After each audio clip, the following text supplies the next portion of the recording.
time to get warmed up. There's my lovely American lady telling me she's recording. Yeah, so you can do one of two things. We won't be a huge audience. You'll just be able to come off mute when I ask you, if you want to ask a question. But if you want to feel like you'd like to post it in the chat instead, as speakers are coming along, please feel free to do that as well. This afternoon, you're going to have sort of a short introduction from myself and also from Rich, who's helped us put this event together.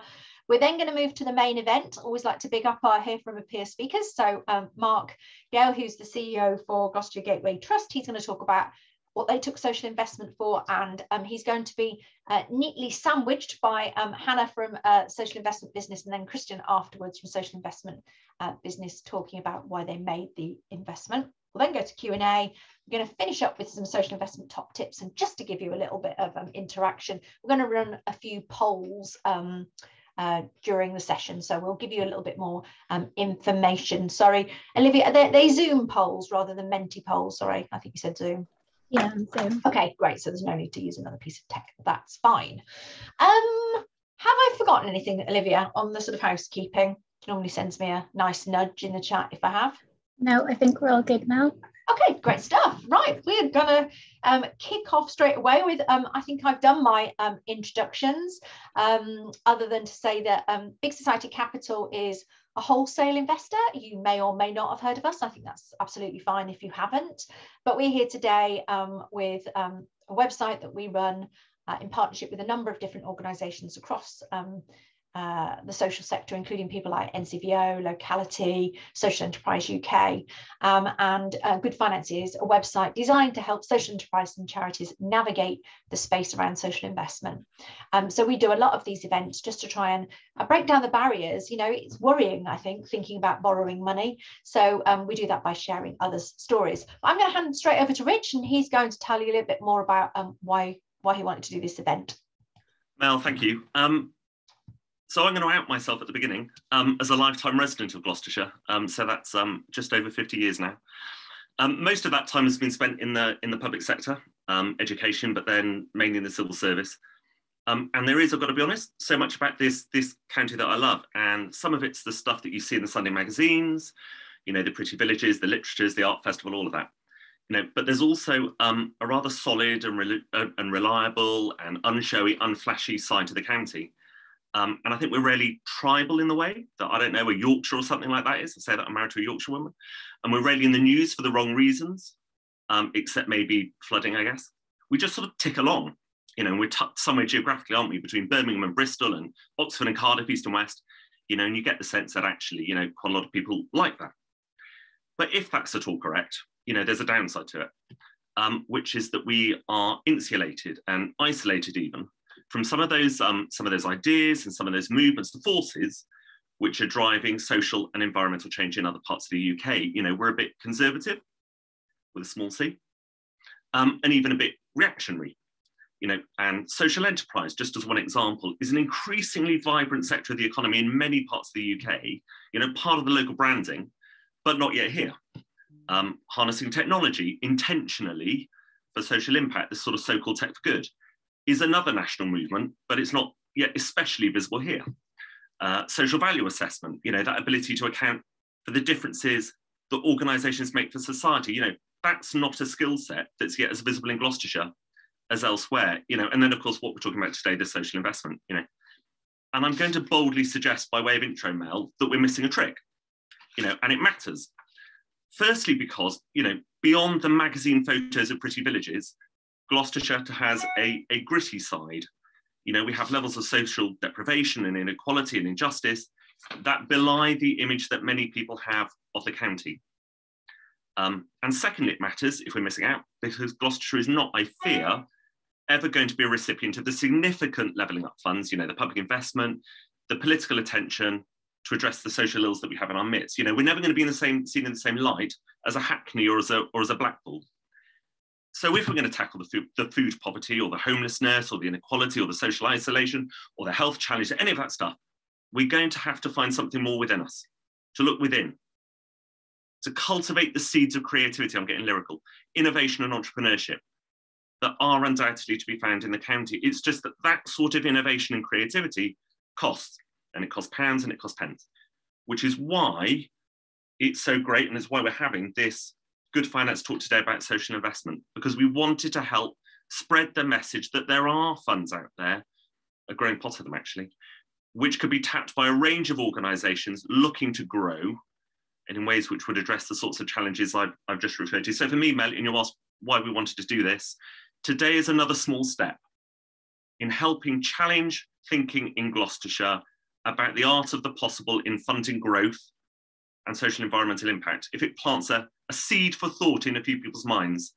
then it will have been more than worth it. And that's what we're hoping to get today.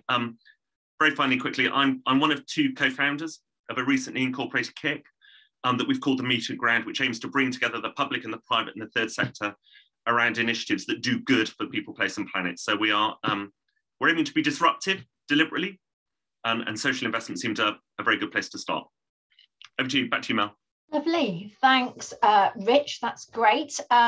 Right, we're going to move on. I keep posting in the chat. Please feel free as we move through. If you have questions, if we use jargon, if there are things you just don't understand or you want to ask, you can either pop them in the chat as we go. You can hang on for the Q&A session, but I'm very much hoping that you will want to talk to us. So as well as us talk to you, because it makes it lonely. So let's start with what is social investment. The very first thing that I'm going to do, I've just seen Olivia's message in the chat. So the very first thing that I was going to do is I was ask you to do a poll. Olivia, do you want me to hang on with that? Yes, Mel, if you can hold fire on the poll for now, and I'll try and get it sorted. We'll come back to the poll. Then we normally do that at this moment in time, but I'll move on through my slides, and then we can come. You can just give me a nod when you want to do that. So if we switch to slides, that will be great. Okay.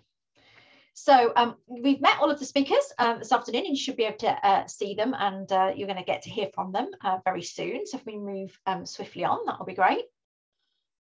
I'm going to talk to you a little bit about what the role of social investment is, and also importantly isn't, because I think it's really, if one thing you take away from today is that social investment is just not a thing in itself, it's just a tool to create impact. So knowing when it is and isn't applicable is actually just as good an outcome. We're certainly not here trying to sell social investment to you.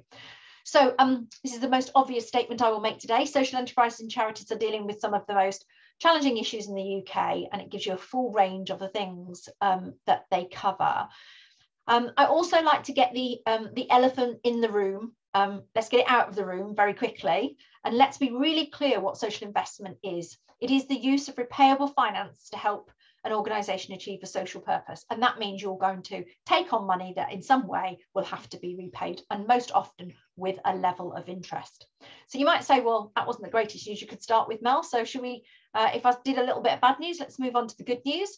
The good news is that social investment works all around the country, wherever you are, from the Highlands of Scotland to the lowlands of Cornwall, and definitely in Gloucestershire, Worcestershire, and all of the surrounding counties in the middle. And I take on board Rich's point as somebody who knows Gloucestershire really well, that it's all not just beautiful Cotswold villages, but there are a number of different ways, and we're going to try and cover how social investment can work. So here's a little bit of a quick 101 history. The financial crisis of 2008 and 2011, I think they almost seem dwarfed by what we've been through in the last couple of years. But this certainly gave some of the history to where we are. So you really got a pattern of decreasing amounts of grants, increasing amounts of public sector cuts and a level of austerity. This basically meant that social enterprise charities, voluntary and community sector organisations, many of them had already considered or were considering areas of generating their own revenue, which would help around their sustainability. And social investment is one of the tools that has helped organisations who are looking towards trading to be able to sometimes be a little bit more in charge of their own future. There are many times when grants are the right tool and they're absolutely vital for our sector, but there's also probably not enough grant to go around for everything that people want to do. And I know, for instance, I know Andrew's at this event today, but I know increasingly working with a lot of our National and Community Lottery Fund colleagues, it's even about understanding sometimes where repayable finance might actually be a better or a viable option to grant. Okay, so we're going to move straight on to trying to explain what is social investment.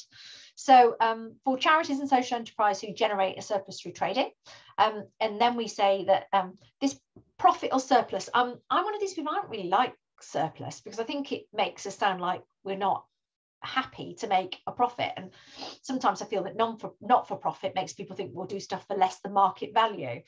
But here it is about being able to generate income and to be able to make sure that there is a percentage left that could repay a loan or some level of borrowing that you take on. So as I said, social investment sits alongside donations, grants as another tool in the financial toolbox. Now I could witter on at length, but I don't have time. And actually, this very short animation does a much better job than I ever can.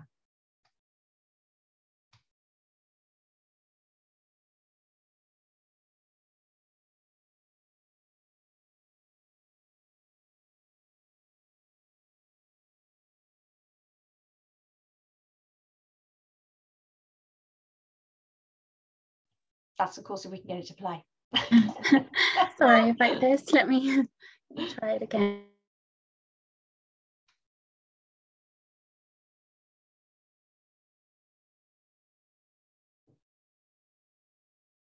Nope, it doesn't want to play at the minute.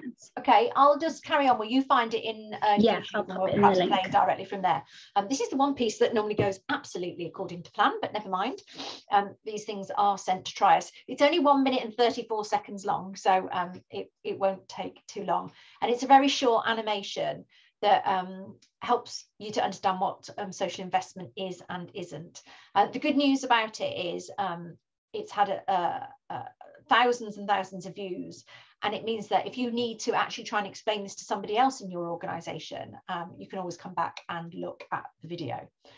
Olivia, you're going to try and play it directly, or?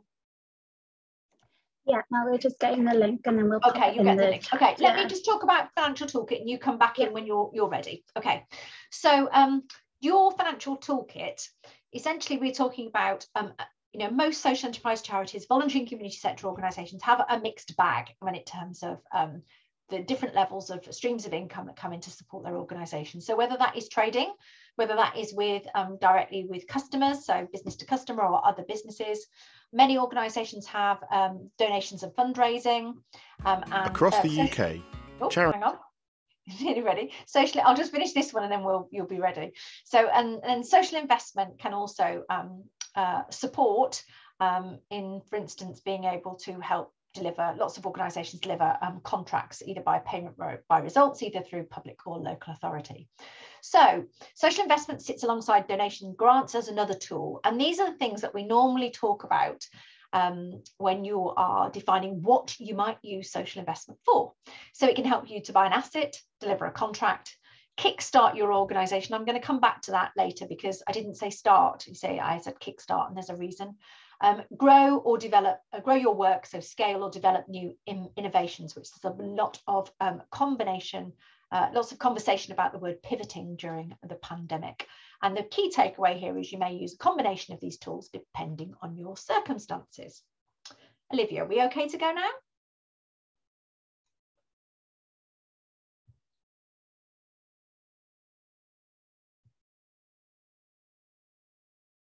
Charities and social enterprises like yours are tackling some of society's biggest problems. Maybe you've set up a coffee business to give people the skills to get back into work, or are running a nursery and using the profits to support local parents. Whatever your mission, you'll need money to help with cash flow, to grow your organisation, or to buy an asset like a new building. You might even need finance to kick-start your new venture. And that money could come from traditional grants or donations, or as a loan from your local bank. One option is to get that money from a social investor. That social investor could be an organisation or an individual, and you can borrow their money or offer them shares in your organisation. But what makes a social investor different? Well, they don't just want to see a return on their investment. They want to see their money being used for good, helping you to keep delivering your social mission. Sound good? To see if it's right for you, check out goodfinance.org.uk.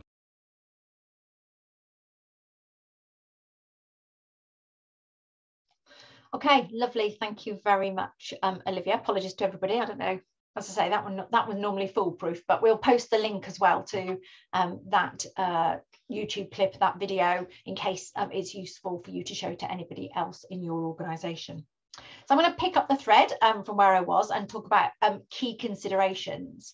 The purpose. We often say to people, what do you need the money for? And we talked about some of the things in there, whether it's about buying an asset, maintaining cash flow, kickstarting your business, or growth and innovation. I said I would talk about kickstart. It's not easy to find money. It's not impossible, but it's certainly not easy to find repayable finance to start your business. It is often that social investment works best where you've already done some level of proof of concept, and you may well have used grants or donations or your own reserves to be able to do that. There are some ways that you can raise investment for startups. So as I say, I'm not going to tell you that it's impossible, but it can be a bit more challenging. But, you know, people do that either through things like crowdfunding. Community shares actually is a really good example of one of the ways you can do that. And some social investors do have a level of risk appetite to support startups, but it is most common that often organisations will use some level of grant to test their idea and to see if there is an audience for it. I often get people saying to me, I've got a great idea, Mel, and I say, that's brilliant and it sounds extremely impactful. Who will pay for it? Who is your customer? Because if you're going to talk about social investment, that really needs to be part of your equation. So repayment. Is there an income stream with a surplus or profit? And it could be one or a number of these things. I'm hoping some of these will resonate with you, whether they are any kind of government or public contract, or could actually be a private contract, rental income, membership fees, donations, or other types of trading. Most organisations in the social sector do a combination of those things. They might do more or less of something, but it's quite unusual to find people with only one source of income. The third point is, what social impact will you create? So there was a point, wasn't there, in the video that said, you know, what makes a social investor different? And this is certainly what does. So a social investor will want to know what difference their money is going to make. What are you going to use it for? Perhaps a slight difference with, say, grants is they're not going to tell you what outcomes they're looking for. And that is one of the upsides that you can find, that sometimes social investment is more flexible. So in terms of measuring and reporting, there's not a one size fits all for this, and we certainly usually share a couple of things with you, a couple of key takeaways, which are make sure that it's proportionate to what you do. There's no point having a very expensive, glossy measuring system that costs you more money than the service that you deliver. And it's also really important to you know, value what you measure, not the other way around. So I think a great place to start, something I've used quite often, is the outcomes matrix that you will find on Good Finance, and which helps you to you can tailor make it basically to your audience or your customers. The other key thing that often comes up is, who are these social investors? Well, I'm going to start by telling you that 85% of social investors listed on Good Finance are actually social enterprises or charities themselves. Okay, so this is all very much a whistle-stop tour. If you want more detail on any of this, you can definitely find more information on Good Finance. But there are two main types of social investment. Debt, which is often loans, and equity, which is more likely to be shares. So a debt is when an organisation borrows money and it pays it back, usually with interest over a period of time. And equity, this is an organisation sells shares to investors so they own a percentage of the organisation, a bit like you would see on sort of Dragon's Den. Now, one of the challenges here is that many social enterprises and charities don't actually have shares that they can give away. And this is where you'll start perhaps to hear these terms: blended finance, which is often a mixture of grant and loan that comes together, or quasi, sometimes referred to as crazy equity.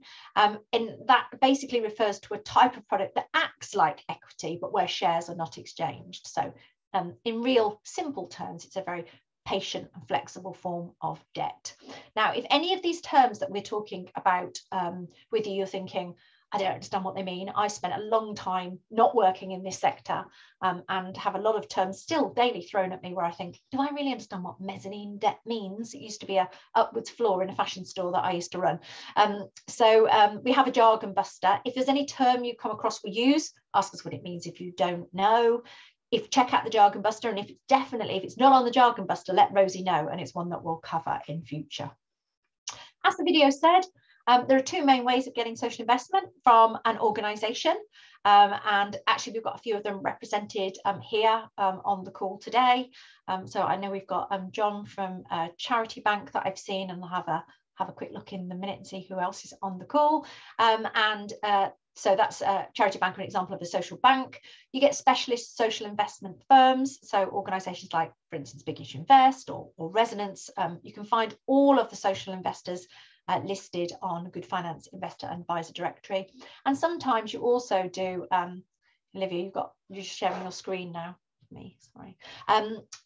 You've also got specialist, you've got trusts and foundations who also make grants, but increasingly some of them are looking at making social investment, and often that's around having some confidence that the money that you're giving to an organisation or lending to an organisation helps the sustainability rather than it being a continuing cycle of grant.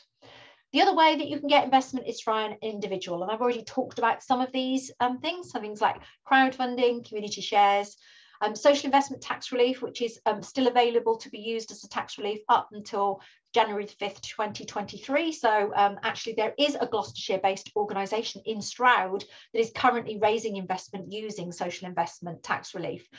So if you think that getting investors a 30% tax break on their investment would be helpful, you have a limited amount of time to use that. And again, we can post details to our Get SITR microsite, which can tell you more about that. And then the sort of final ways, angel investors, and that very much mimics the Dragon's Den capacity, but it does depend on your governance structure and won't work for all social enterprises or charities. Okay. So who are these funders? We've talked about some of them. So from individual investors to trusts and foundations. If you think about mainstream investors and mainstream banks being at the far right-hand side in terms of traditional investment and looking for a financial return. And if you think about grant makers being at the far left-hand side, where they're not looking for repayment of the capital that's been given, but they're looking for a social return. Then the question that I often get asked is, well, where does social investment sit, Mel? Well, it sits somewhere in the middle, although I would say it sits certainly more, a little bit more towards the right of the middle. So again, I'm going back to that thing that I said right at the very beginning, because I like to be really clear that social investment is money that you need to pay back, and usually with interest.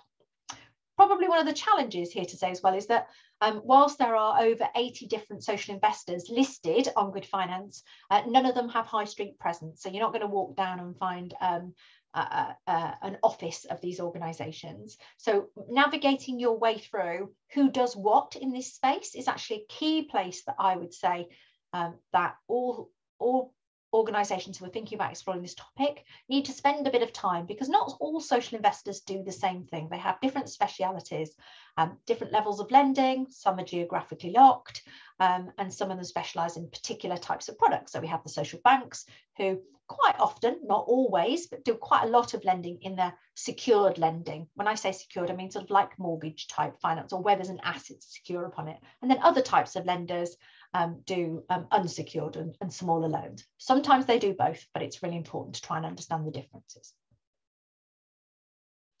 Okay, so additional support. There's lots on Good Finance. I hope that if you have never looked at it before, one of the things that you will do after today is go around and have a look. So even if you're in the early days, and we often call this sort of grassroots on the way to social investment, working out what it is, what do you need to know, getting extra tools and tips, all of that is contained on Good Finance.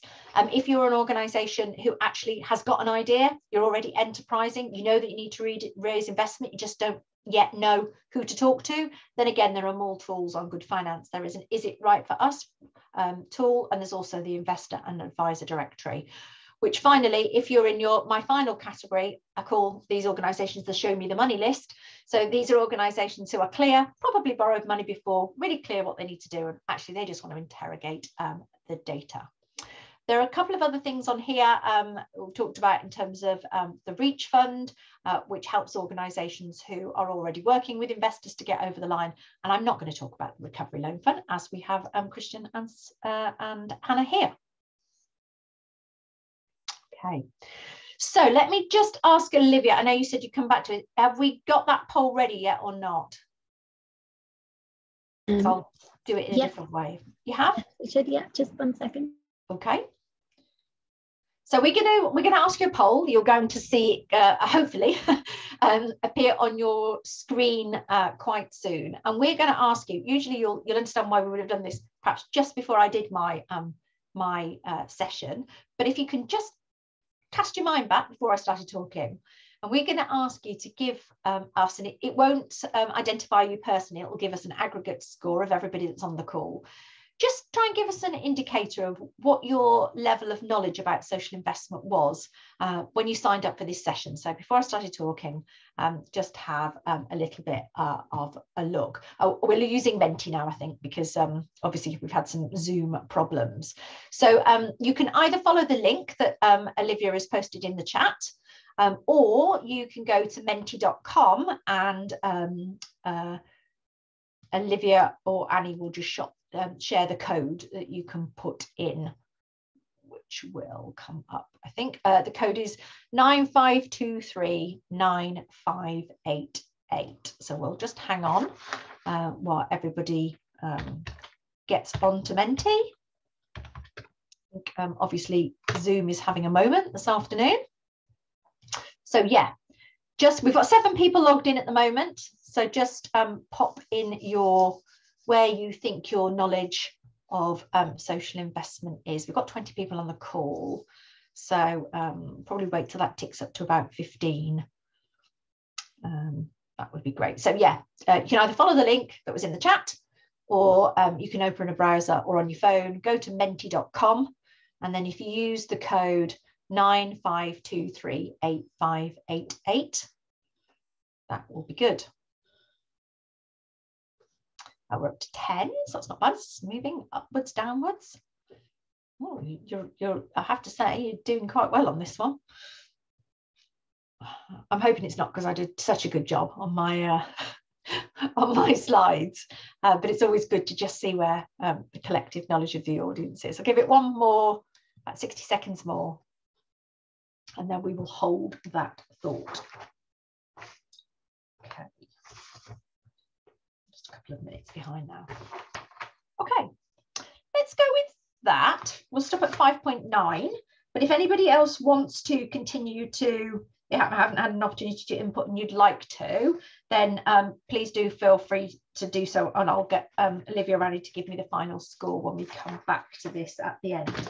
But I'm sure you'll be pleased to know I'm going to stop talking. We're going to get on to the main event. We always have a hear from a peer speaker in these sessions. I usually say that this comes from one of the early events I did, and I think we've done around about 60 of these events up and down and around the country. And I usually used to ask all the people who came along to tell me why they'd come. And a lady in Nottingham said she'd come to Let's Talk Good Finance to find out what the social investors wouldn't tell her. So I think what that means is that there's nothing like peer experience. And when it isn't somebody's day job, there's some level of authenticity that really helps. So I'm going to get Hannah, first of all, to just join us and talk a little bit about who SIB are. We're then going to hear from Mark about their experience of taking on investment. And we're going to round up with Christian. Over to you, Hannah. Hi, good afternoon. Thanks for having me today. So I'm just going to give a very brief overview over the history of SIB, who we are and what we do. So we started in 2002. We are a social investment business, and we aim to invest partner and influence to better the community and people's lives. So when we first started, we were one of the very first social investors in the UK. So like I said, we were established in 2002 as the Adventure Capital Fund. So that was a partnership of several third sector organisations. Now, this was a £2 million fund through the government to work out how to create sustainable community enterprises through the means of social investment. Fast forward 5 years, it's 2007, and we advanced to become SIB, Social Investment Business, who we are today. Now, this is when we won the Future Builders Fund, which was the biggest social investment fund in the UK. So I think it was about £145 million, which was invested in and around the UK through our grants and loans. And from then on, we've constantly managed different and growing funds to use for social investment in the UK. So as well as managing those existing portfolios, we also focus on two different areas. So the first one is a grants programme. Now, that is to help charities and social enterprises get investment ready. And then we also have the loan funds, which fill gaps in the market and are designed to pilot different test projects. So to date, we've invested nearly £500 million in the form of loans and grants all up and down the UK. The type of investments that we do offer vary. So we do simple term loans, we do investments from multi-million-pound loans to large national UK charities, to tens of thousands of pounds to small local community groups. So we're very, very varied in what we can offer. The funds are both theme-based and location-based, so place-based. So for instance, we've got the Social Enterprise Investment Fund. So we deliver that for the Department of Health. So that funds organisations working in the health and social care sector. And we have the Liverpool City Region Impact Fund, which is for investments in that certain geographical location. So fast forward, well, cast your mind back to 2 years ago, at the start of the pandemic. So obviously we kind of went into our first lockdown in March of 2020, and there was a real hold on the world. So in April 2020, the RRLF fund was created. That's the Recovery and Resilience Loan Fund. So that was £25 million, and that was created for charities and social enterprises that were affected by the COVID-19 pandemic. And the admirable thing about this was that the fund was actually planned, designed, delivered, and went live within a turnaround of 6 weeks. So March, the pandemic kind of was created and lockdown was put into place. April, the fund opened up. So from this, that fund is now closed, but we do have open the RLF fund, which is the Recovery Loan Fund, and that is a successor of the RRLF. Now, this was created at the back end of 2021, so only a few months ago. So for this, we used our own money, went out to the market and attracted a lot more investment, which led to £21.5 million of funds being raised. So similarly to the RRLF fund, it's open to organisations with a social mission who've been affected by the pandemic. The term loan is 6 years with the first 12 months capital holiday. Now, to be eligible, you've got to be operating for at least 2 years and have a minimum turnover of 400k. But for BAME-led organisations and those in Scotland and Wales, that's been reduced to 200. Alongside that, we're currently developing what we're going to call flexible finance. So that is a grant of £1.8 million that will sit alongside the RLF, and it's designed for BAME-led organisations who can access up to, I think it's matched 100% grant to loan. So if they apply for £50,000, they can maybe get 100. Let's say if they've asked for 150,000, we realise that they can only realistically pay back about 100 within the 6 year term, and then we'll grant them the other 50. And that is just for BAME-led organisations. From the RLF fund as well, we do have a case study that's been developed. So this was only a few months back. It's Project Cosmic in Devon, which is a digital inclusion charity to help provide digital training to the community in Devon. So I'll post that link in the chat as well, so you can read that case study. It's only a 5-minute read, but it's really interesting for you to see where our funds are going. Another fund that we have open is a First Steps Enterprise.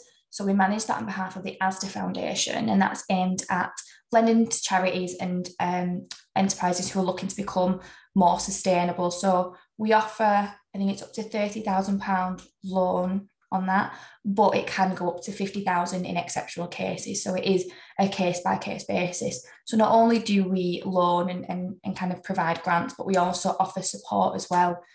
So that's just a very brief kind of pit stop into who we are as SIB and what we do. So if you have any questions or anything, I will put my email in the chat. Feel free to contact me afterwards if you want to hear any more information. But I think now it's going back to Mark. Thank you so much for your time. Hi, good afternoon. Good to be here, and thank you for taking the time to listen to our story. So I'm Mark Gale. I work for Gloucestershire Gateway Trust, and probably best if I just paint a little bit of background and then take you through. We've been quite involved in social investment, and we've certainly had 2 big bites at it in one of our projects, and I'll share those experiences with people. So I've spent the last 40 years working in Gloucestershire, mainly on peripheral social housing estates around the edges of the urban areas and 1 or 2 in rural areas. And most of that time I've been involved in trying to support communities to develop neighbourhood trusts or neighbourhood organisations that combine the delivery of neighbourhood services, community enterprise and community organising, so that there's a real mix of activity, both in terms of service provision, but also trying to challenge the balance of power in our communities, which so historically has been so weighted against many of the residents who live there. So over the years, we've done many smaller businesses like community foster care, setting that up as a business, furniture recycling projects, community shops, and all sorts of things like that. But our big project that probably most of people, if they know us at all and aren't local people, will be our involvement in the Gloucester Services motorway services project on the M5. Which is a project that we initiated and co-own with the family business, the Westmoreland family. So it has a history that comes from India, bizarrely, from our perspective. So back in the 90s, before Gloucestershire Gateway Trust was formed in 2007, we worked in one of these neighbourhood organisations in a community called Matson, and we linked with Oxfam, who asked us about our impact assessment and how we knew what our impact assessment was. And we had a conversation about that. And they invited us to, well, they asked whether we would like someone to come from India, who an Indian person who was working with Adivasi communities in the Nilgiris Hills, who were being made homeless by deforestation. They were willing to fund that person to come to Matson to do a sort of independent impact assessment and to share experiences with us. So this guy called Stannard came across did 3 months work with us and did a little impact assessment. And actually what we found was that the issues that Stan and the communities, the Adivasi people were working on, were exactly the same set of issues that we were working on: community education, community enterprise, and health and well-being. And at the end of Stan's time with us, he said to us, we need to think about things that we see as problems and recognise them as assets and try and change them into assets if they weren't already recognised as such. And so one of the things for our communities, as they were on the edge of the urban areas, was that we did have the M5 going past us. And historically, we always saw that as a problem. It's probably about 500-600 metres from the back of the Matson estate. And all we really ever got from that was pollution, congestion when the motorway accidents happened, and a big cost of public sector provision for benefits and recovery and support for people who were involved in accidents on the motorway over the long term. So we wondered about it, and I think what drew local residents to the conversation was that they were fed up of having lots of government programs that came for a period, lasted a year or two or three, and then disappeared again. And when people reflected back on those programs, they often felt that the impact, the legacy of those programs were limited. And although they were enjoyable, perhaps while they were going on, they just didn't have the life-changing impact that many people would like for those sorts of activities. So we looked at the motorway. We realised there were, say, 28 million vehicles carrying 40 million people a year past our estate, and that actually came in one end of Gloucestershire, went out the other end of Gloucestershire, and generated no benefit in terms of no connection to the county of Gloucestershire, no knowledge of what the offer was from Gloucestershire, and certainly no impact on the communities that they were passing by. And so we tried to think of a way that we could harness that. And we knew the farmers who own the fields on either side of the motorway. And we had a conversation with them about whether we could take some of their fields to work with. And at the same time, we were talking through our local MPs to the government, as it was then the Labour government, who were reviewing the provision of motorway service stations. And we were trying to persuade them that there was a place for motorway service stations that were social investments and community enterprises, rather than just the big traditional motorways. And we always used to say to people, if you put a blindfold on someone and you took them to a motorway service station anywhere in the country and then took their blindfold off, would you know where you were in the country? And the answer most of the time was you wouldn't, because there was no connection to the locality at all.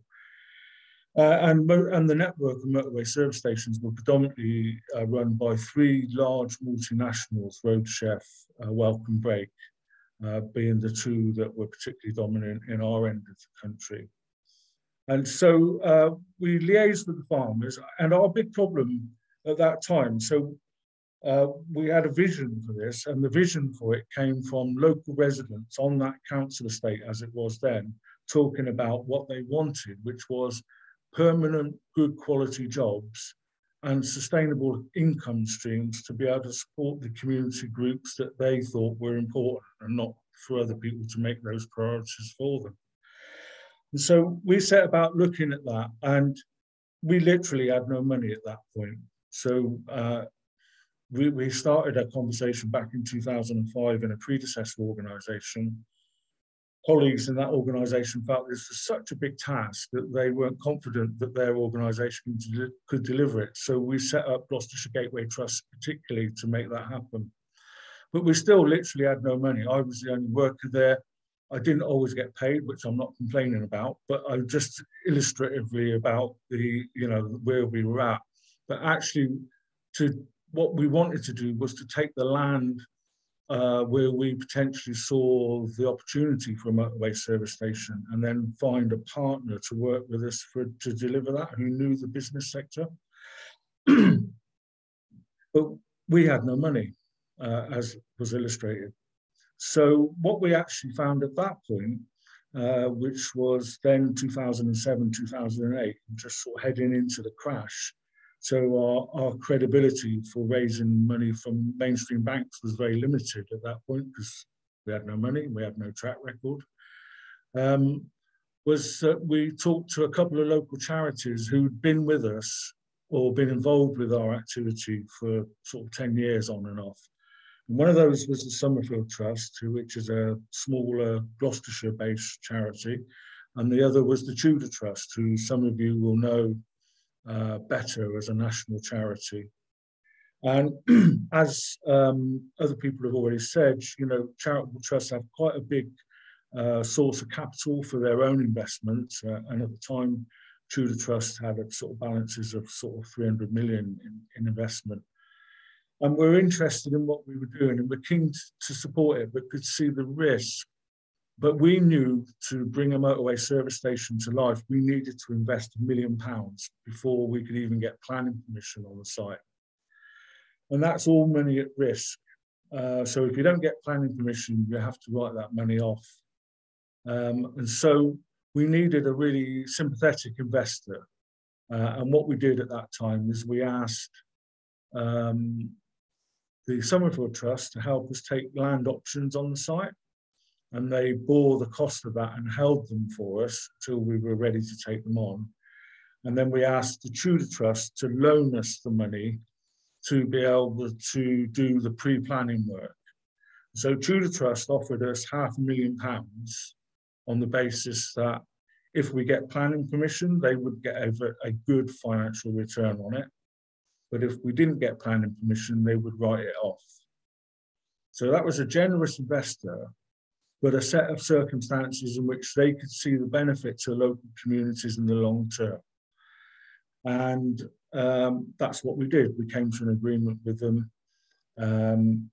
We went through the local process. We were the only motorway service station to get planning permission by a local authority rather than getting pulled in by planning inspectors, even though when we started the process, 99% of local people were against it, because who wants a motorway service station next to where they live? But once people understood the social benefits of it, the jobs, the investment in communities, and the other benefits that we could generate, then they were quite happy to step up to the plate. And so we were able to go through the local democratic process, get that planning permission, and then we were able to pull a deal together with our business partners, Westmoreland, and we wanted to proceed to build. Illustrative of, I think just for a moment, you know, we then had Road Chef and Welcome Break dragging us through the High Court and the Court of Appeal, trying to get our planning appeal turned over because they thought they could outspend us, basically. And we certainly didn't have the money to match them, but we had the case to match them. And we won all those appeals, but it did delay us for a couple of years, and we started building in 2013, even though we got planning permission in 2009. And we opened the northbound side in 2014, and then the southbound side in 2015.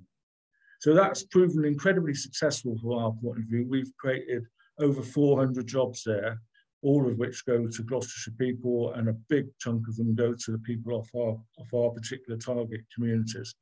We also receive between 2 and 3p in the pound from all the sales on site, which is where our revenue stream comes from. So that's unrestricted funds that we can then use for match funding or for what we feel is important, and we set our own priorities and our own evaluation. So that's great from our point of view.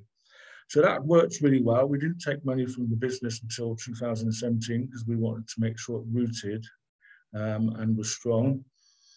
And in the last 5 years, we've had over £2 million in income from that business. However, as we all know, COVID came uninvited, but caused us a great problem because clearly our income depends on sales. Actually, there were no sales for a period of the COVID crisis. And that put us in a real difficulty because we use our funds both to support our own community work on the ground, but also we invest in community partners.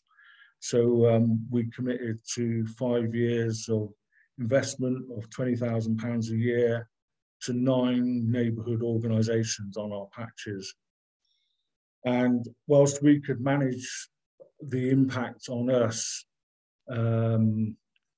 by careful management of our resources internally, what we weren't able to do was to be able to maintain our grants to partners, and we weren't able to have the investment for another project that we're bringing through, similar sort of scale. And it meant that it was really difficult. And that was when we turned to the Resilience and Recovery Loan Fund. We were throwing everything we had as a small local charity at the COVID situation. We felt it wasn't the right time for us to be closing down our activities or reducing them.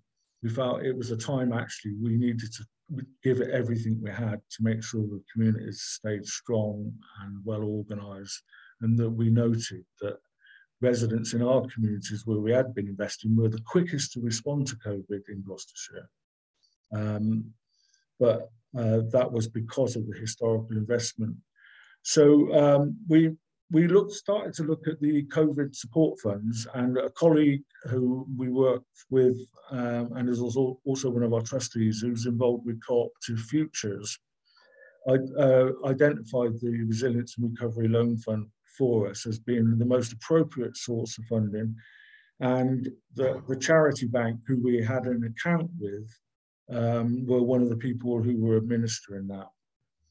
And so we made an application to the Resilience and Recovery Loan Fund so that we could continue all of the activities that we were involved in.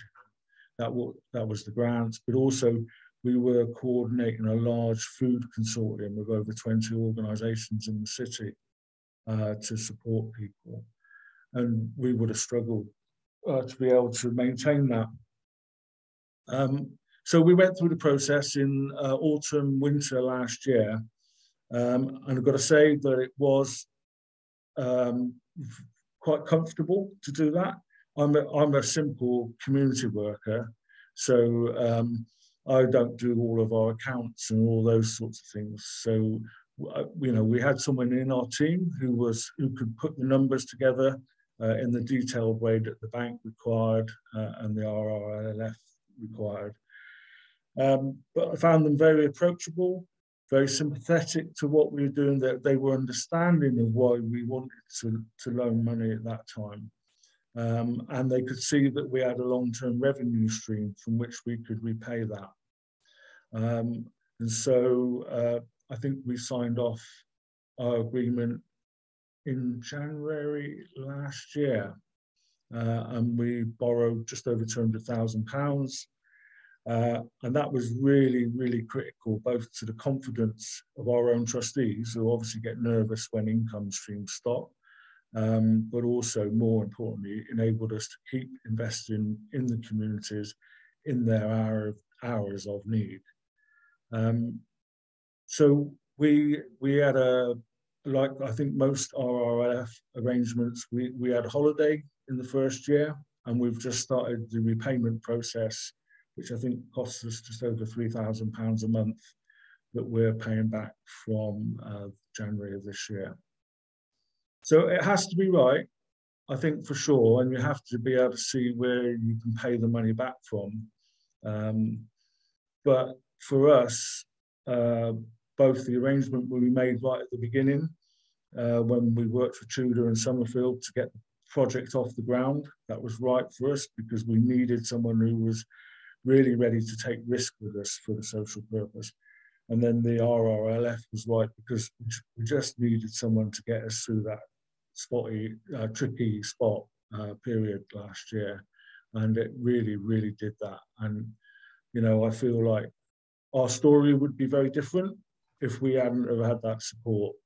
And I think we're sometimes a bit cautious about sharing our details with other people and exposing our vulnerabilities.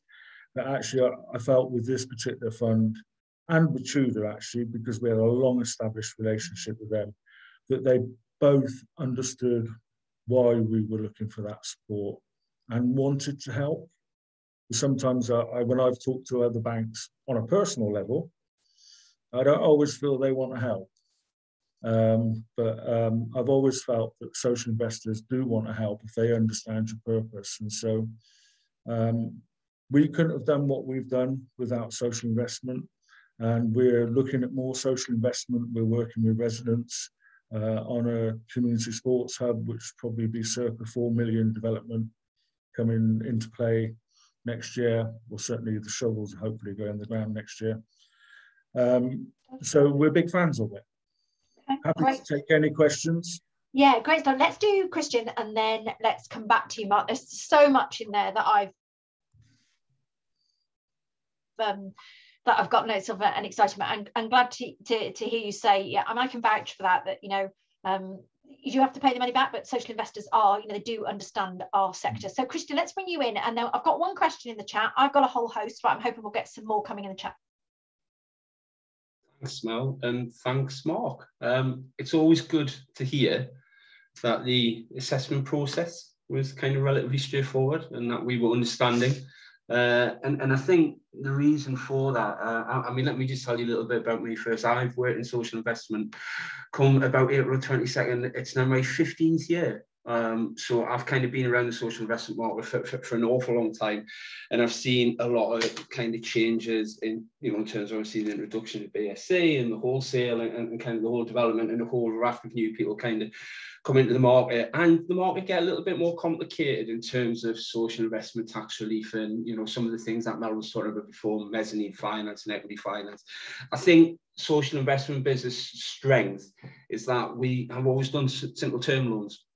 We do simple finance. We don't play around with, you know, complicated financial instruments. And I think that's a strength of ours. But I think that is the reason why when people work with us, you find it relatively straightforward, because I think we're a relatively straightforward organisation. Anyway, just wanted to get that in. So obviously I've been asked to talk a little bit about, you know, the reason why we invested obviously in Gloucestershire Gateway Trust. And it's going to be quite flippant and basically say we invested because, you know, they were eligible and they met the criteria of the fund. But, you know, essentially that is true. The fund was set up to help organisations that had been impacted by COVID. It was, you know, £25 million. We invested in 75 organisations. In Gloucestershire Gateway Trust, because of falling traffic and reduction in income, very much, you know, kind of met that criteria. But then again, show me an organisation or an individual that wasn't impacted by COVID in some way. More seriously, and it's, you know, kind of, it's been covered by, you know, some of the stuff that Mel said. What we do as a social investor, we do invest for financial return. But we also invest for a social return. And the reason we invest for a financial return is because, you know, we're a charity, and we can use obviously financial returns to kind of support other charities through, you know, kind of grants and, you know, the policy work that we do and stuff like that. So there's two elements to what we look at. We look at the credit risk and we also look at the social impact. The social impact for us is incredibly important.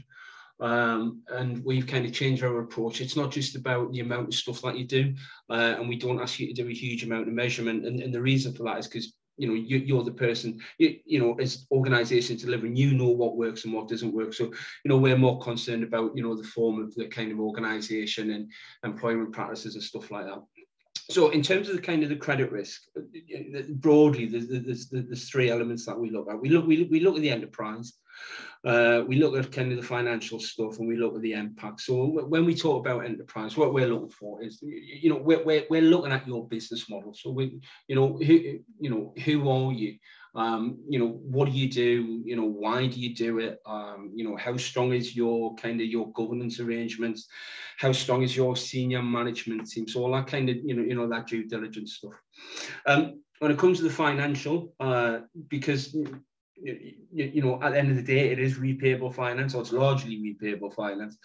There is a huge raft of kind of, you know, areas that we do have to look at. But, you know, broadly, it tends to be, you know, how the historic financial performance, you know, kind of the current position, and then you know, your forecast going forward. Typically, because, you know, it's repayable finance, we're very interested in your kind of income streams. You know, how secure are they? You know, where does income come from?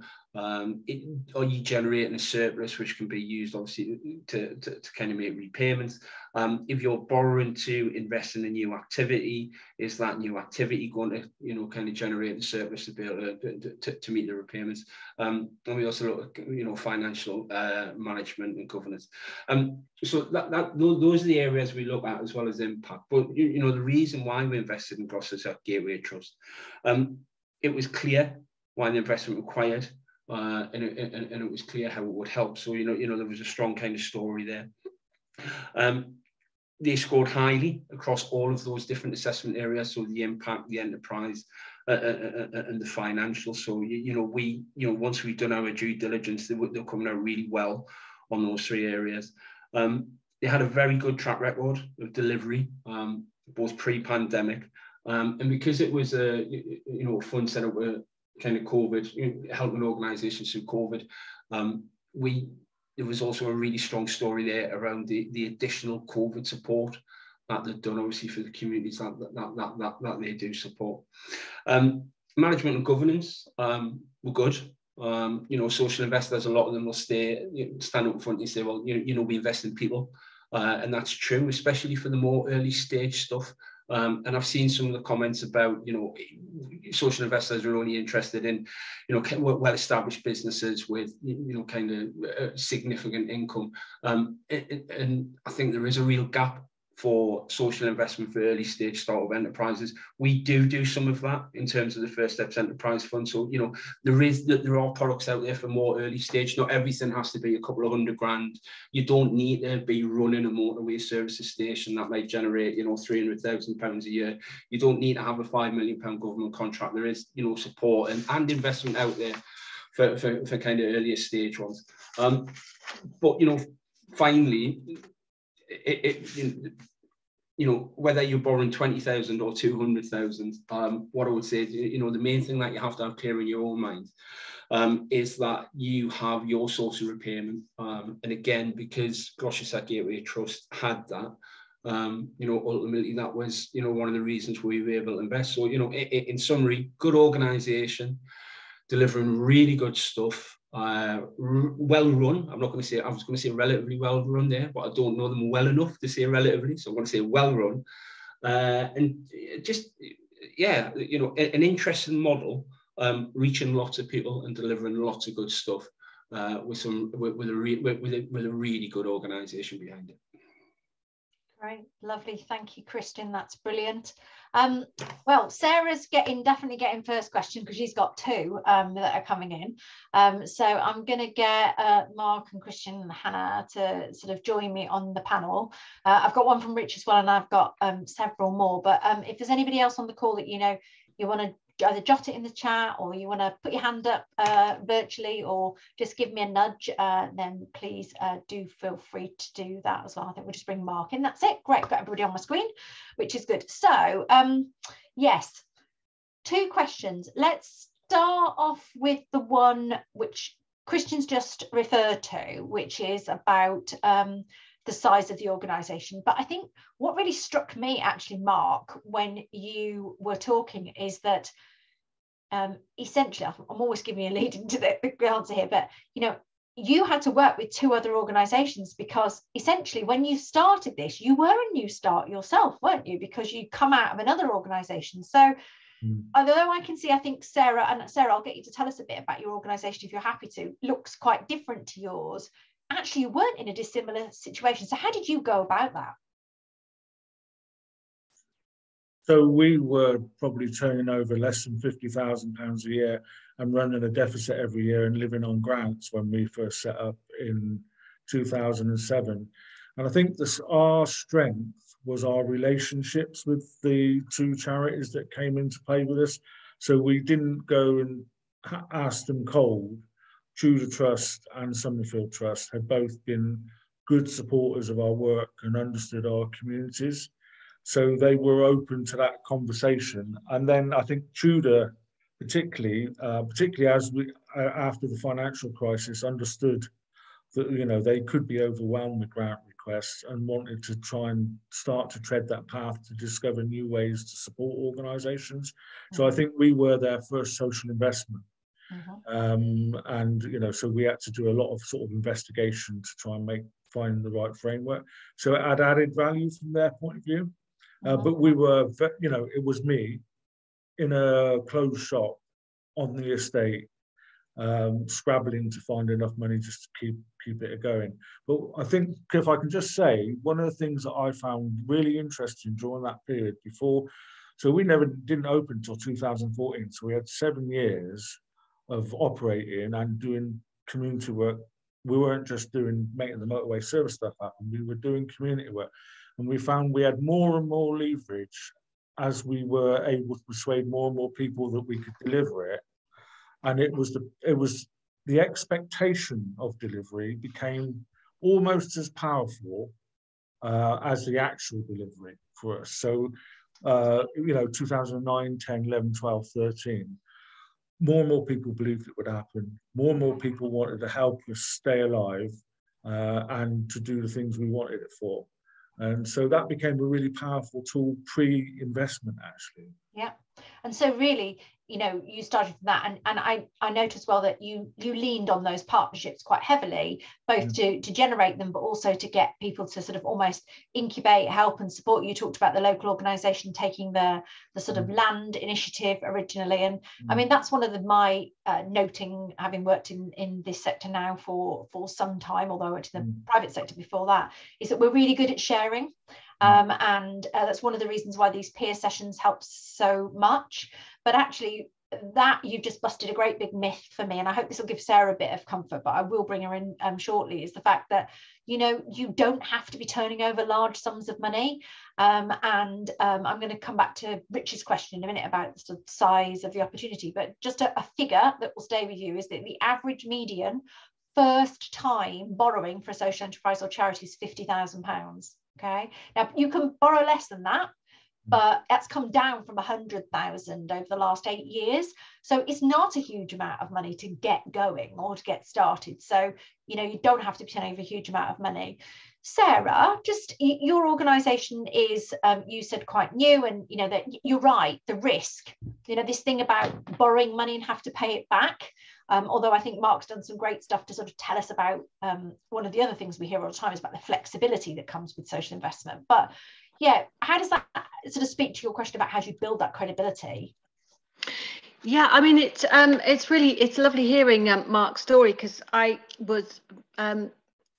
knew about Matson when you very first started the project, and then I worked over in in Cheltenham when there was the neighbourhood schemes sort of setting up over there as well. So it's really interesting, and the project that I'm working on is I suppose inspired by some of that early work, and it's basically a building that we are. It's a church building that was going to be sold in Stroud for just to property developers or something, but it's been in public service for so many years, and during the pandemic we just sort of turned all our plans around and started collaborating with all the community hubs in Stroud, and we've got various food distribution projects going, and I'm really aware that we need to put all of this into a really sound business model so that we can be sort of self-sustaining, self-sufficient, because there are so many organizations that just lurch from grant to grant, and all the time and effort that it takes to put in funding applications. We've really got to find ourselves a really good solid business model, because we need to buy this building and we need to renovate it. So there's so much to do. And we've got lots of ideas about how we do that. But of course, we're very, very new and don't have the credibility. And I guess one of the things that we find is that there are loads of organisations that, are scooping up lots of this grant funding that's around at the moment, scooping it up and offering to be consultants to us. And I kind of feel like that because they're already established, they're not able to offer exactly what we want, and so it's just a bit frustrating. I'm just feeling that at the moment. Yeah, I completely understand that. And actually, Sarah, afterwards, if you get in contact with us, we've got some more great resources that speak to this. So we did a Let's Talk Good Finance a while back in partnership with the Architectural Heritage Fund, and there was a really good community hub up in Yorkshire that I think speaks really well to what you said. I would definitely point you, if you haven't already found Plunkett, they are probably the best support in this space. Yes. And have done lots of kind of support. I'm sure that I'm going to talk about them in a bit, but Amberley Shop on the Common have done very well. And there's also on Good Finance, you'll see that there's some great templates and resources from our friends at Key Fund around actually how to put some of these, when people talk about business plans, I think we do get a bit, anybody who's currently still hanging on to watching The Apprentice, we all think about having a 25-page glossy document that somebody's going to tell you is wrong. That's not what a business plan really needs to be like in our world. You need to be able to clearly articulate what you're going to do and why you're going to do it and who you're going to do it for, and then you need to have some numbers, that don't make your idea seem wildly inappropriate. But there's some great, again, some great templates, some great peer support. We also had Stretford Public Hall talk a while ago on one of these events, and we have recordings from those. So it's great to make connections. It's great to talk to people that have gone before, and there are some good resources out there. But I do think that Mark's story is an unusual one in terms of how brave they were to go for that very big vision. But I have seen lots of other organisations who it might have been a smaller big vision, but nevertheless it was still big in terms of doing what they do. So keep going, Sarah, is what I would say. Great, thank you. Okay, I'm going to go to one of the things around startups. So I can see that John has put a comment in here, and it's absolutely true about getting startup funding.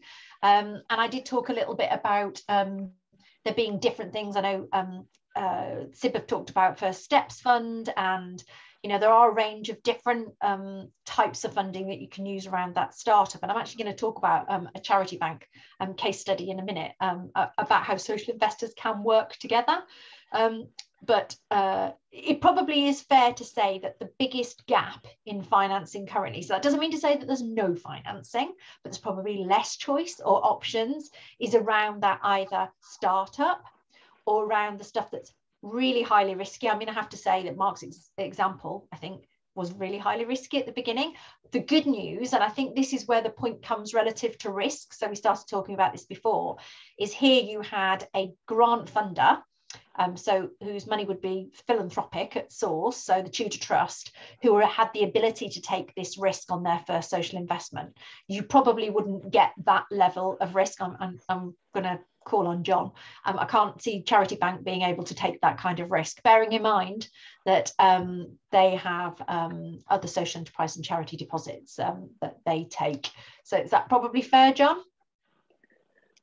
Yeah, I think when it comes to risk, you've got to make sure it's well assessed. I think social funders were all very similar in terms of we want to see obviously impact. I think Charity Bank focus more historically has always been obviously secured lending.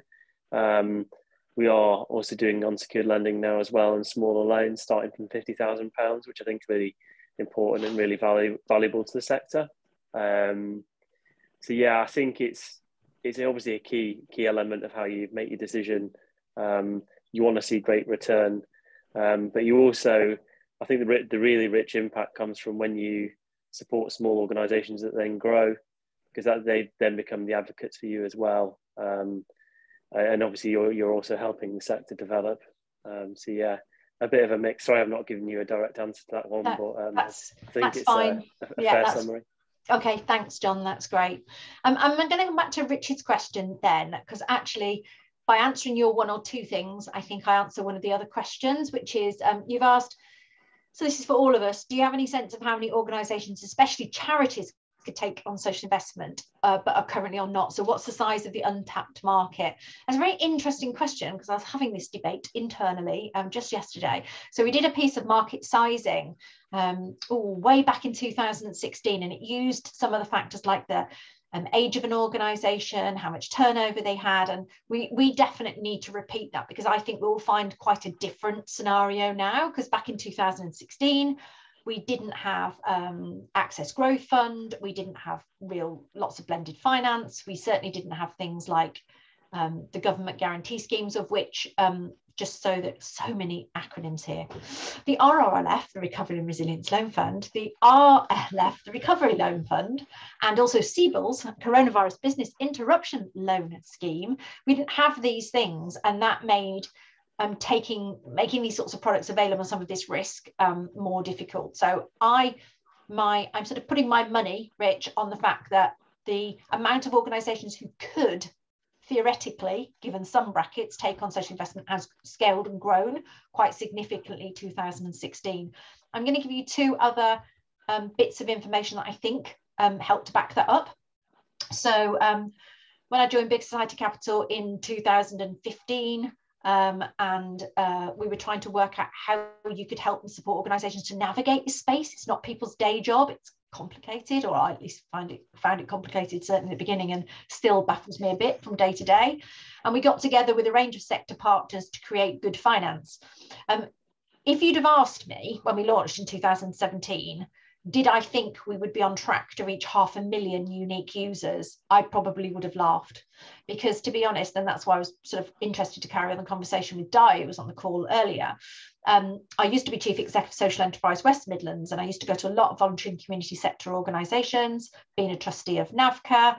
And if I wanted to talk about social investment, I'd be lucky if I had 3 people in the audience if I locked and barred the door, because it didn't sound like as good an offer as Grant. And so I think that shows appetite, and the users of Good Finance have doubled over the last year. So I think when you consider that £50,000 median need, over 330,000 unique users of Good Finance, probably 500,000 by the end of the year, and the fact we need to do that.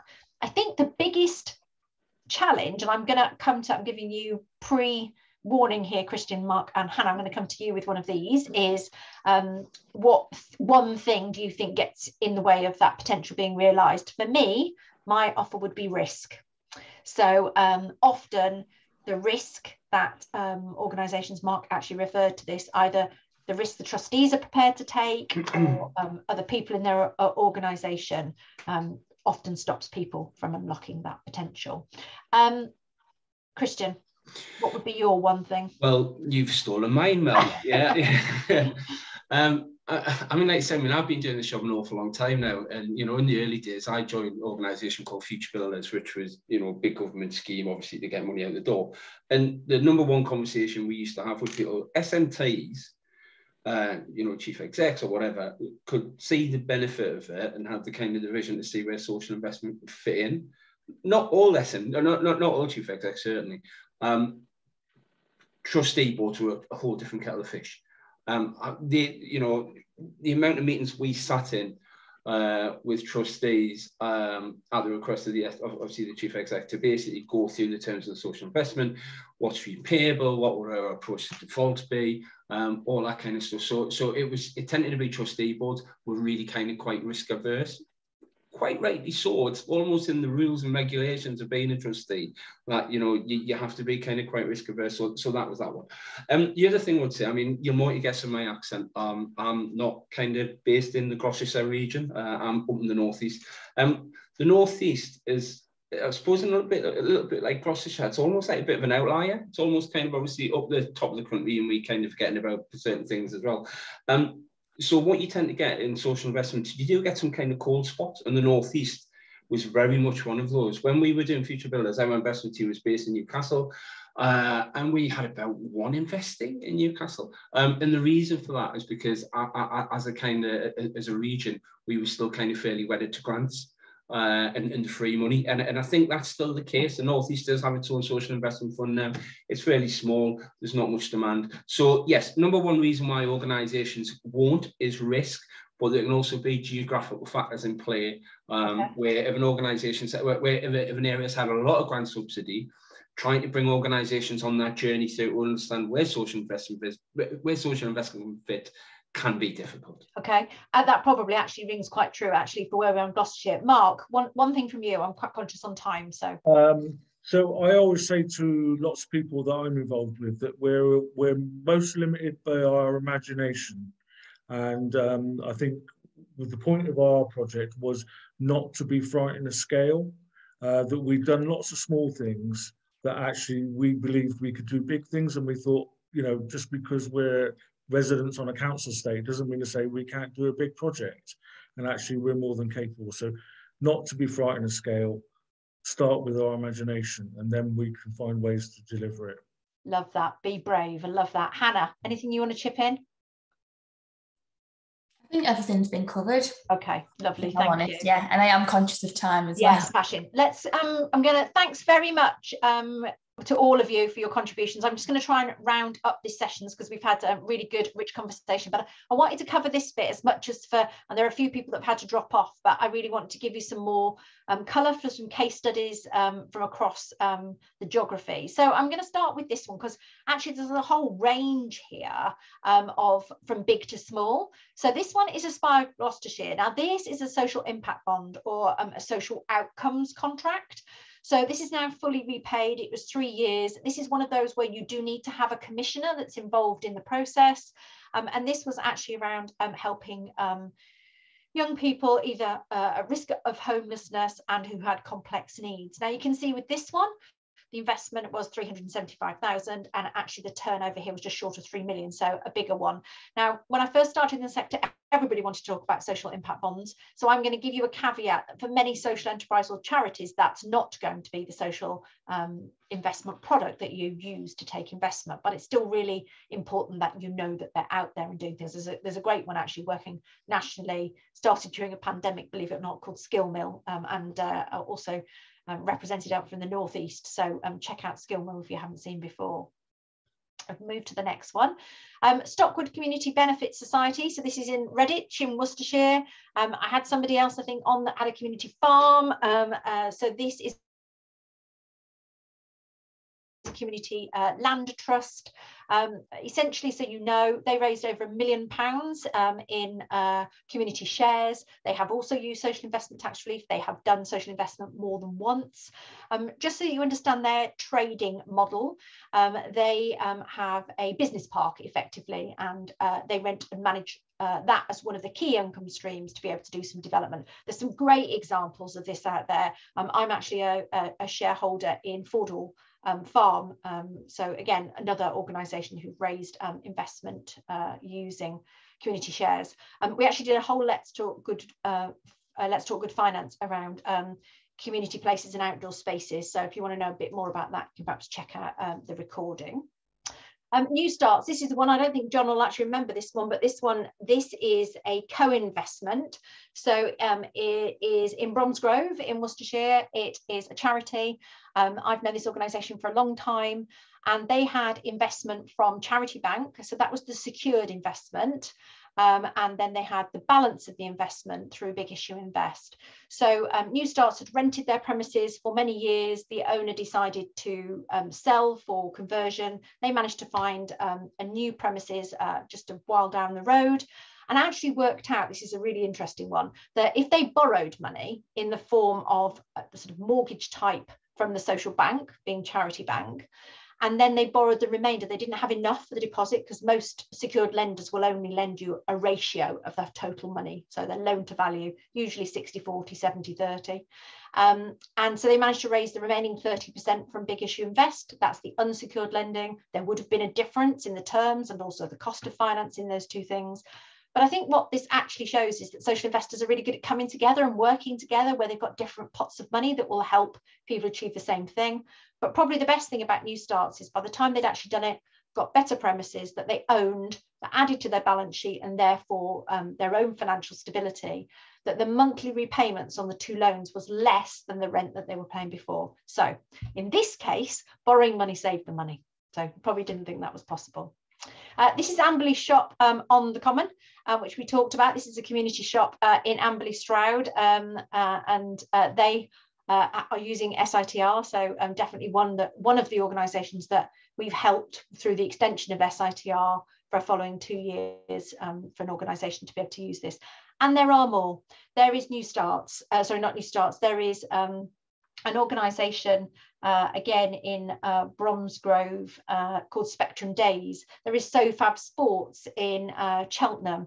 There are more organisations than you know that have used social investment. And I always say that if you want a good place to start, ask for an example and we'll try and give you one. But those were just a few of the ones that I wanted to cover to give you some examples from organisations that have raised quite small amounts of money to organisations that have raised large amounts of money. It all depends about what you want to do and what is the best source of money. Okay, so I'm going to finish with 7 lessons learned. These are not our lessons, okay? These are the ones that every time we get somebody along like Mark to tell their story, These are probably the 7 things that come up time and time again. Some of them we've covered, and some just going to reiterate, and some of them are perhaps we haven't talked about in as much detail. So social investment is not benevolent money. Do you remember right at the beginning I said that you needed to know that this is money you have to pay back with interest? That is still true.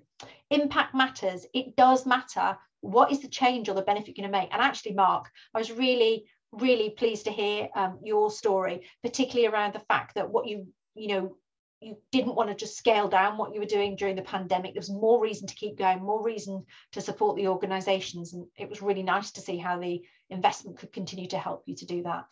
It's always about much more than the money. So what I usually hear people say is when they borrow money from a social investor, it's not just a pure financial transaction. It comes often with connections, support. I have known investors to go into contract negotiations with a local authority to give them assurance that they're looking to invest in an organisation. I've known them to help with flexible terms. We talked about capital repayment or interest repayment. I've known organisations, including one that John used to work for, who have one investment, they've done 19 different loan variations on it. So that's just to show you that a social investor doesn't necessarily expect that things will go the way that you plan. The last thing they want to do is lend you the money if it's the wrong thing to do, or call the loan in unless they really have to, and that's in the interests of everybody. Honesty is always the best policy. Things will go wrong, and they do. So if they do not stick your head in the sand and think it'll be okay, I'll just ignore their phone calls. Phone them up. Your social investor would expect to want to talk to you, and they'll look and see how they can help and try and come up with a plan. Why isn't it cheaper if it's social? There's a lot of stuff around the cost of finance. We're often not comparing apples with apples. And we sometimes are talking about things like a secured loan against an unsecured loan. What we do have on Good Finance is some great cost of capital resources, another little animation like the one you saw today, a cost of finance calculator that you can actually put in how much you want to borrow, what you think the rate of interest is going to be, and it will work out what your monthly repayments are going to be. And also some of those great planning tools that we said were available. So do check that out. But essentially, how much finance costs is proportionate to the risk and who's lending you the money, which is why it's really important to try and find the right investor. Due diligence isn't fun, although Mark didn't mind it, which is good, but it does make your business better. I haven't found many people who loved it. Again, just somebody else from the East Midlands. It seems to be a bit of a topic, but it is all part of the process of making sure that lending you the money is the right thing to do. And my final thing is it always takes longer than you think. So usually we would say, and the pandemic is a bit of an exception, that don't leave it until the last minute, when your back is against the wall, because that's probably not where social investment works best. And people have different timescales, which goes through stuff in terms of, committees to make decisions or you preparing for due diligence. But, do have conversations with social investors as soon as you are able. And then I think I was just going to finish with, Olivia, you can stop, that's brilliant, thank you. Just to say thank you to everybody for coming along. Thanks to Rich for getting us to this point. We'll definitely come back to Gloucestershire, but also encourage all of you to come to any of the sessions. We're not limited by geography because we do find that they work well online. There are some more great stories out there. Peers have lots to share. We will have this session on demand again for you. And Mark, it's just a shame we're not about, let me just think, about an hour and 3/4 later, because if so, I'd probably do the embarrassing mum thing and drag my youngest son in, because I have a little story to tell you. So back in 2019, right at the end half term, we were off on our way to Devon. And I remember my 14-year-old son at the time saying to me that somehow on our journey, we managed to stop at the worst motorway service station on the way down and the best on the way back. And you can know where the best was. So we were very glad to have spent some of our pounds with you. And every time if we go past now, he goes, oh, look, Mum, that's a social enterprise. Do you remember? And I go, yeah, at that point, you're boring your children because they're able to tell you these things more than you. So, yeah.